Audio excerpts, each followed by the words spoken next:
राजीब बांगाला बेसेबां भट मोनगोन आं दिनै बुंनो शान्तिनगराव 8,000 बाङालि दं 8,000 बाङालियाव दिनै 6,000ल' फल जागोन 6,000 फल जागोन बेवहाय जों 3,500 भट मोनगोन दिनैहाय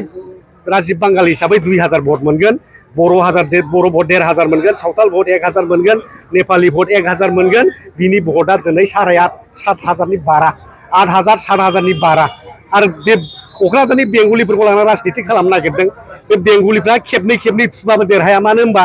8 लाखनि बिथोराव 7 लाख माबा 7,000ल'सो फल जागोन डाबल बुयोबा 14,000 देरहायो नामा बेजों गावनो सासे बिजेपि नेतामोन बिसिपिआ माबादि शक्तिशाली बिपिएफआ माबादि शक्तिशाली गावनो मिथिखागौ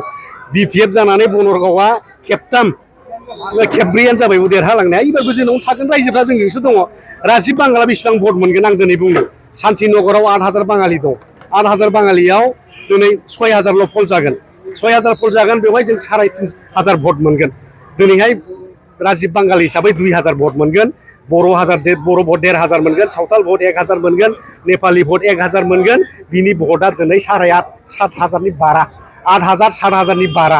आरो बे क'क्राझारनि बेंगलिफोरखौ लानानै राजनिति खालामनो नागिरदों बे बेंगलिफ्रा खेबनै थुबाबो देरहाया मानो होनबा 8 लाखनि बिथोराव 7 लाख माबा 7,000ल'सो फल जागोन डाबल बुयोबा 14,000 देरहायो नामा बेजों देरहाया थांनाय एमपि इलेक्सनाव जों 19,000 मोनदों बिजेपि इउपिपिएल